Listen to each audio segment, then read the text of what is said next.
Le décaissement urgent de 17 millions de dollars américains va servir à l'achat de vaccins traditionnels de lutte contre le tétanos, la poliomyélite, le choléra, la rougeole, la fièvre jaune et autres maladies.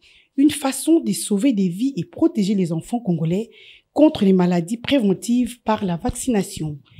Le ministre de la Santé publique, Jean-Jacques Mbongani, a salué l'engagement pris par le ministre des Finances au nom du gouvernement à débourser ce montant évalué à 17 millions de dollars américains pour l'achat de vaccins. Il s'agit d'une avancée significative pour couvrir les déficits en termes de rupture des financements de la couverture vaccinale constatée en début de cette année en cours. De son côté, le ministre des Finances, Nicolas Kazadi, a relevé que le montant à débourser va permettre à la République démocratique du Congo d'accélérer les taux de prévalence de la couverture vaccinale pour l'année 2021. Oui, effectivement, il y a une réunion de haut niveau entre différents ministères, ministère du budget, finances et ministère de la santé, également le conseiller spécial du chef de l'État en la matière et les partenaires. Il est vraiment important de rappeler que notre pays a eu des difficultés en termes d'approvisionnement en vaccins, comme vous le savez. Le coût annuel pour l'année 2021 est estimé à 78 millions de dollars. L'appui des partenaires est à concurrence de 61 millions de dollars.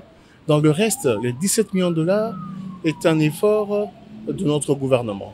Aujourd'hui, le ministre des Finances est engagé au nom du gouvernement à payer cet argent. C'est une avancée considérable parce que d'ores et déjà, notre pays, en termes de vaccination, il y aura accès à ces vaccins. C'est vraiment quelque chose à saluer et nous pouvons dire là maintenant que Gavi, qui est aussi un des partenaires importants au niveau de la vaccination, a promis d'ajouter une enveloppe supplémentaire de 60 millions de dollars pour les futurs vaccins. Donc c'est une joie pour la République et une avancée énorme pour notre gouvernement. Question de combler l'absence des financements constatés en 2019.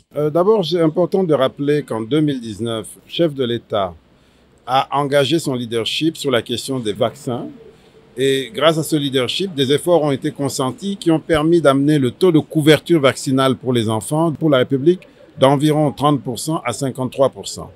Et donc, il fallait préserver cet acquis, alors que nous constations qu'en 2021, aucun paiement n'avait encore été fait pour assurer les vaccins. Et donc, nous avons pris la décision d'apurer notre part et en mettant 17 millions de dollars à la cause des vaccins avant le 16 juin prochain. Cela va nous permettre de préserver les acquis. Et nous avons reçu une bonne nouvelle de Gavi. Grâce à nos efforts, Gavi s'est engagé à nous donner une enveloppe de 60 millions de dollars supplémentaires. Ce qui va nous permettre, si nous travaillons bien, d'accélérer le taux de couverture vaccinale. Il s'agit des vaccins traditionnels, du type rougeole, etc. Il ne s'agit pas du vaccin sur la Covid, mais ce sont des vaccins qui préservent nos enfants de la rougeole et de plusieurs petites maladies habituelles que vous connaissez. Le respect des engagements de financement de l'achat de vaccins s'inscrit dans la vision du leadership du président de la République, Félix-Antoine Tshisekedi Tshilombo, en matière de la santé publique en République démocratique du Congo. Plus tarder, Excellence.